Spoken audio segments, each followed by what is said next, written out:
Hello, freak bitches. Welcome to another episode of the Rogan Experience.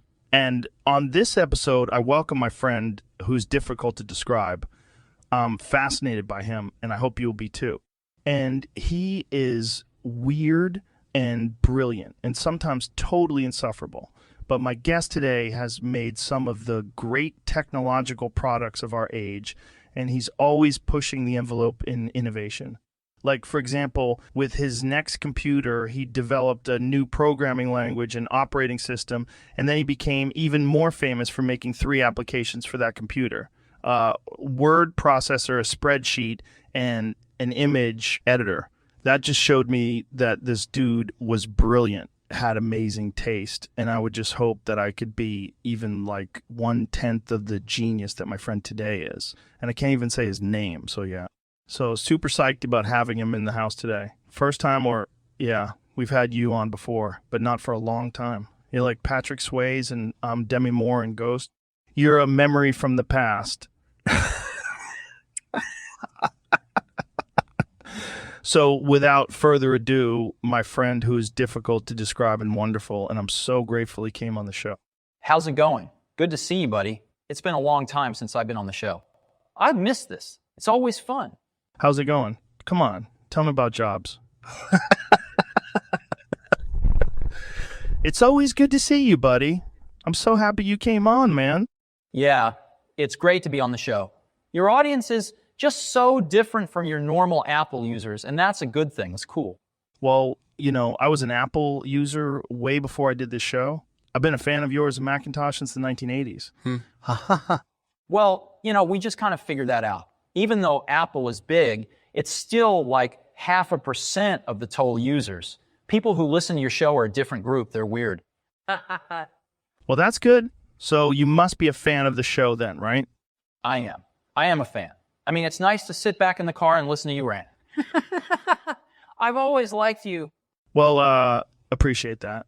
And we have some weird tie, which hooks into the fact that I was a big fan of Gizmodo and I still go there all the time, but then there was some controversy or something. Well, we always thought it was very funny. We were as surprised to see that stuff as you guys were to see it on Gizmodo. It's kind of a game to us. I got you, man. That's cool. So let's talk about some shit, all right? All right.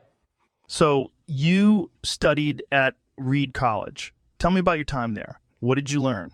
And you dabbled in Eastern mysticism there, right? Do you still go back and look at Hinduism and Buddhist texts and things? Not texts and things. I actually took a course in that. I have a very deep belief that the people in the Indian subcontinent are most responsible for human civilization's current state, whether it's math or spirituality or the art of storytelling. Western civilization is based on the art of storytelling. There's a great Indian epic that's 10 times as long as the Iliad and the Odyssey combined. Those things all came from the subcontinent, and they're simply the foundation of what's made our society what it is. I view that stuff as much more important than, philosophy as it is classically understood. There were 2 things that were really interesting about what was accomplished and what happened on the Indian subcontinent. One of them is the spiritual basis for life and the whole acceptance of the spiritual basis for life. Now, that may seem simple and obvious to some, but most people believe in God, that God wrote a book called the Bible or Quran or something, and that's the end of the story, but my take on it is okay. What does that mean?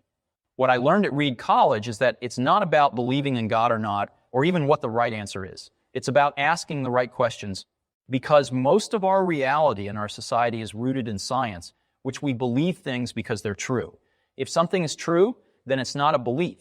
So what they can't handle is the idea that anything spiritual is true. At Reed, I didn't know what the right answers were, but I knew how to ask good questions. I knew how to push back on things that didn't seem true to me. And I think that's perhaps one of the key elements in being very innovative and creative. Do you still believe some of the things that you believed then? Are you semi-religious or something? Are you a Buddhist? I get asked that a lot. I think it's impossible to have somebody show you who they are and what they believe in one interview or even over a period of time.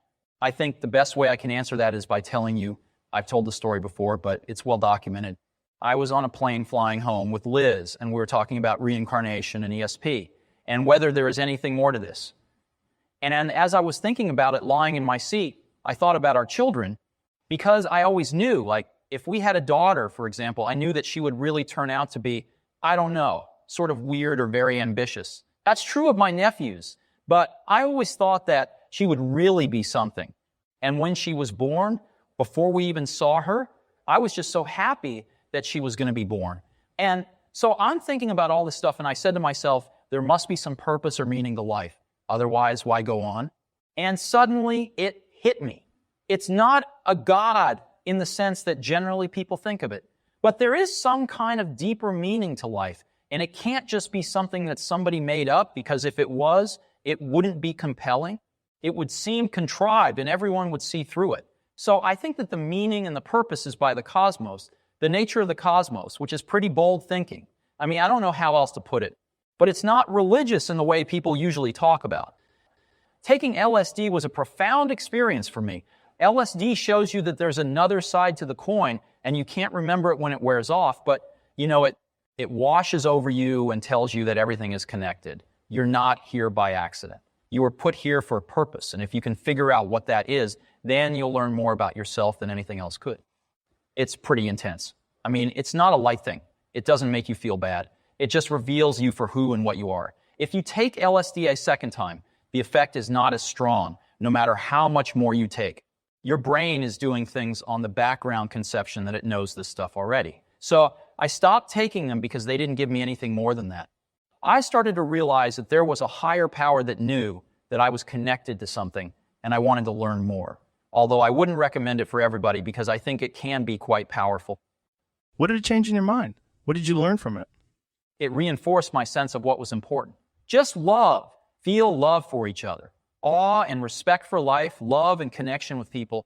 That ultimately, some infinitesimally small thing that I am is connected to everything that's happened before. And it's part of everything happening now and always in the future. There is no time window at deliverance for me. It was this incorporated, edibly profound experience. I mean, I didn't read any of those books before taking LSD, but I learned a lot more than just what they said. I was able to look at things. I was able to look at a computer and see how it was made, look at it in its entirety. Was the Newton a product of that? My sense of that is that I was really impressed by this. I mean, back then, it was a struggle. We were working like crazy and dealing with a defeat after defeat after defeat after defeat, but I could tell this was going to be important. There were times I thought, is it possible we're wrong? Because things just kept not working. I remember that in the early days of Apple, when we were making the Apple II and doing a really good job of it, all these companies that were giant then are gone now. And they're gone because we did something right. It's no fluke that Apple is successful. It was doing something right. It had a vision, however fuzzy, of where things are going. It's not a design for a product. It's a design for a process that will result in products, the process of innovation. Google has good products like Gmail and Chrome, but the ability to put these things out fast and iterate them every few weeks is hugely important, particularly for Google. Their search engine is so good and it iterates so fast that it's not a matter if they're going to be successful, but how long it will take. You see what happened to Yahoo? Yahoo got rid of their browser group and they never iterated on that product again. That was their innovation process. Apple, Google, there's a pattern here. The companies that are most innovative are primarily user interface companies. I don't think any of them consider themselves primarily hardware companies, even though they create a lot of hardware. There's a depth to the user interface and an elegance and simplicity. There are companies who get it. You see this across the board. The watch companies that are popping up, they understand this. It doesn't happen by accident. You have to work at it. It's not something you can sit back and let happen. The problem with most companies is that it's not in their long-term interest to make their products any better. It's just in their short-term interest to make the current quarter earnings report look good. How do you stay on your toes? You've been in the computer industry for 40 years. How do you keep from getting lax? Because I recognize that we live in a competitive universe and companies that are not doing a good job constantly get overtaken. In terms of things we do, I think we still have the best product or the best operating system. Absolutely. But you've got to keep on top of it and you've got to be perfecting it. You don't ever want to let the product stay the same. Otherwise, people say, yeah, we've seen these features before, but this time will be different. It never is. So there needs to be a drive for perfection. You've got to keep evolving and keep pushing ahead. This is really hard because what you have isn't broken. It just needs to be made better. And people don't pay you money to make it better.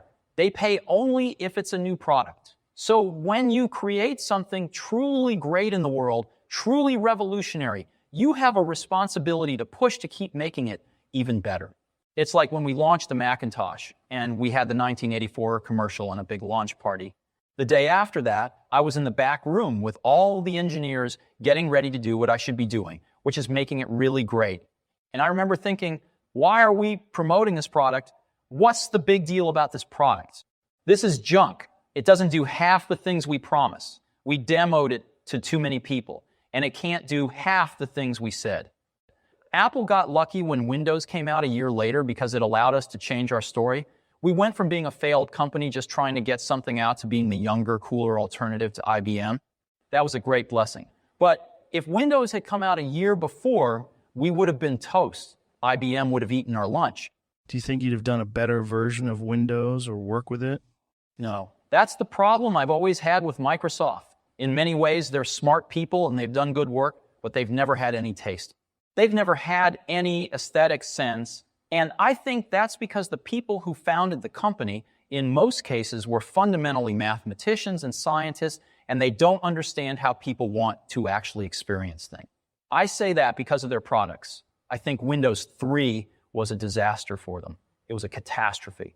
There was no thought given to how people wanted to use the product. They just did whatever they thought was right, and that took a very bad turn. There are people who believe in goodness, who believe in doing the right thing, and people who believe in intelligence. But when these two things come together, it's magical. And that's what happened with the original Macintosh. It was a group of people who believed in goodness and thought, we can do something that is good, that can be made by the smartest people in the world, and will be for the benefit of all. That's what Apple has become. The Mac has been wonderful for Apple, but it has also been good for the world. There are other companies who are trapped by the lawyers who can't make their products for the benefit of users. Companies like Adobe make these awesome products like Photoshop and Illustrator, but then they sell them to you and you find out you only get part of the product, and then they make you buy more parts of the product to get it to work. That's like I sell you a quarter of a car, and then you find out that to use the other 3 wheels, you have to sign up for years of maintenance on the other 3 wheels. That's a crazy way to do business. What would you do to fix Adobe?